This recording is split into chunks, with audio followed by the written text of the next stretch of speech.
10 World Challenges in 2018. Throughout the years of the column, What About Us?, there are many important events that I mentioned both directly and indirectly.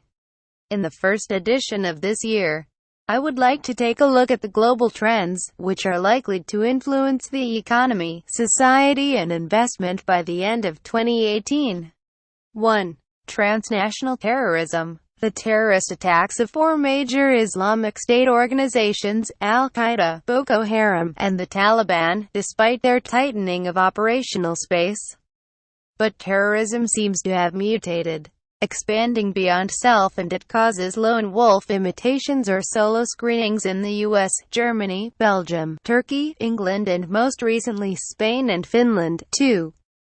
Conflict that brings violence between states. There are still many worrisome situations around the world, whether it is a problem between Russia and Ukraine, which both parties refuse to comply with the Minsk II ceasefire agreement.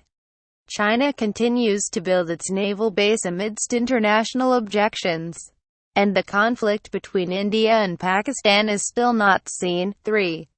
Conflict bringing violence in the country. Civil war in Syria, where many superpowers are involved in proximate warfare. Conflicts in Sudan, Somalia and Afghanistan. This leaves over 65 million people displaced or displaced. And recent unrest in Venezuela, which seems to escalate. 4. Increased nuclear powers. Recent tension in the Korean peninsula between the US and North Korea.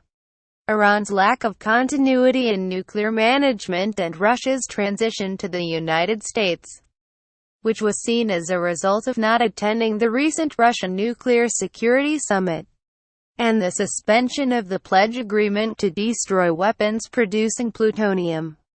5. Delicate global economic stability. The world economy is growing at a mere 3% in 2016, with developed countries growing at just 1.6%. Nearly South America and Africa are experiencing negative growth because of declining commodity prices. Most central banks carry negative interest policies, except for the U.S. Federal Reserve that raised interest rates. 6. Cyber supervision. Last year there were several cyber attacks. Whether U.S. allegations that Russia is behind cyber attack to direct presidential election results, ransomware event or WannaCry ransom virus, which damages companies in more than 100. The country is only 48 hours old, and last month, June, virus ransom Petya plague hard on Ukraine and Russia. The trend of cyber attack is likely to increase continuously. 7.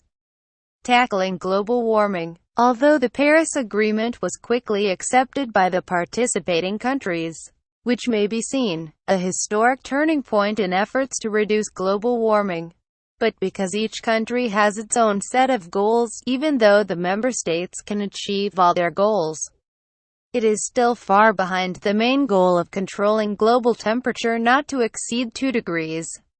Mr. Trump, who rejected the global warming phenomenon, leaving the United States out of the Paris Agreement, leads to greater uncertainty. 8. Expanding prosperity to poor countries. 2015 we see the money. Official development aid amounted to $130 billion, an increase of 7% from the previous year. The World Bank has expanded its own funds to help disadvantaged countries to combat severe poverty, increased by another 10%, culminating after the Hamburg crisis in 2008. The goal of drastic reduction of poverty to zero remains unclear when it will become reality. 9. International trade. International trade grew only 1.6% in 2016, for the first time in 15 years, lower than the world average. Brexit referendum results and the results of the U.S. presidential election make the overall picture of the macroeconomy seem to change from a globalized era toward a more pro-nationalist approach to trade protectionism. 10. World health dynamics. Over the last 2 to 3 years, there has been a dramatic increase in outbreaks. Start with Ebola virus in African countries.